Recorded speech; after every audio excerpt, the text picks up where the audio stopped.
There's been a lot of talk on the internet, on YouTube, about people getting tired of their 9-to-5 jobs.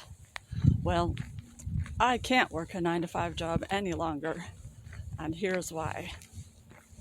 You see, there was a time when I taught school, elementary, high energy young people, and I was doing okay. I enjoyed the career, but I left for a year to get a master's degree. Now, there's no problem with a master's degree, and that wasn't the cause. But while I was getting a master's degree in the teaching field, I started having some strange health problems. I started having fatigue and headaches and digestive issues, and I had no idea where it was coming from. So I went back to teaching, and now I'm still having the headaches and the digestive issues and stomach aches and fatigue. Now, how does a person try to teach with fatigue? And I didn't know till many years later that during that school year that I was getting a master's degree, I also got something else. I got Lyme disease. But I didn't know that, not till many years later. All I knew was I had such fatigue. The kids would go to recess and I would plop in the chair. I was so tired. And finally, my husband and I, we discussed it, and I just could not keep going. It's so hard. So finally we said, let's try living on one income. And I quit teaching.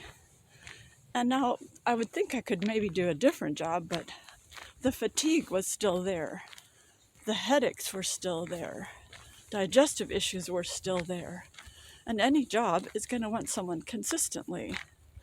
Any job wants you to come every day. They want you to always arrive on time and be at work. And they don't want you calling in sick every week.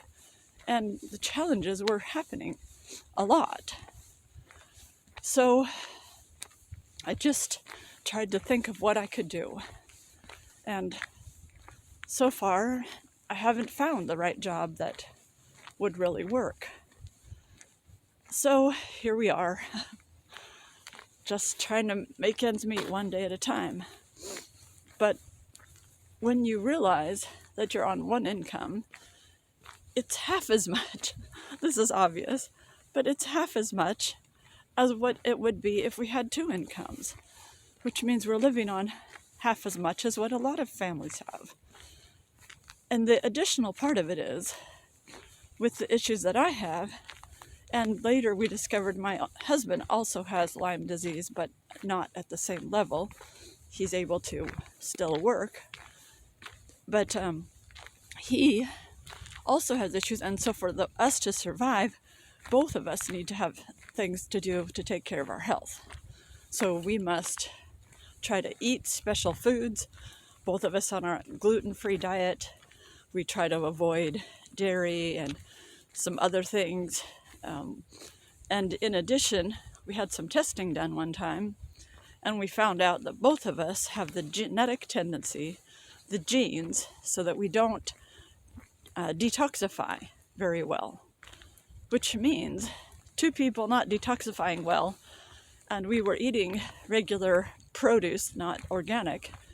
And finally we said, we should try to eat at least what we can afford organic.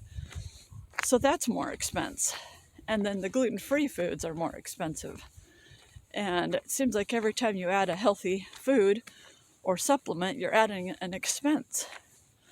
So we just really watch our budget, and we try to live simply and small. And it's a difficult thing. But I keep thinking, well, maybe I could go back to work, or maybe my husband could get a higher paying job. But, his job is okay, but it is below the median for our state by a ways. But with inflation, with all of the price increases, the high cost of housing, with everything that's been going on, we just find it more tight. And we really need to save money. We had a setback a few years back, so we really need to save money and build up an emergency fund. We've been really working on that, and it's one of the reasons we're living in very small housing right now.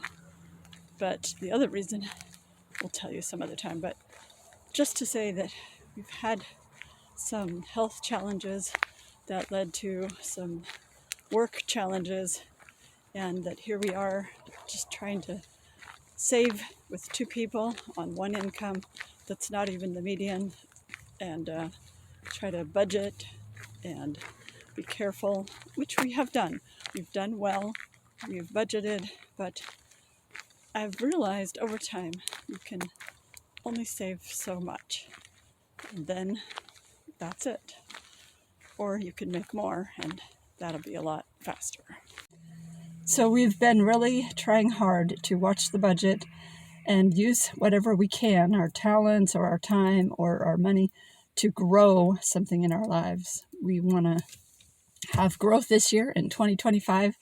We would like to see financial increase, and we'd like to see hopefully a larger home at some point in the future, as we're living very small. But that's helping us save money. So for the moment, it's okay. We just want to make a change in the future. Anyway, we're just really glad to have decided to make a change, and we've stepped forward. We're making videos already, and we hope that something will come of that. If not, we'll find other things. We're just going to make a change. And that's what Float a Coconut is all about. Our channel means float the coconut through the rocky waters and waves of the ocean till that coconut finds the shore where it can grow. And we're just looking for the place and the opportunity where we can grow so that we'll have better abundance and just hopefully a great time down the road.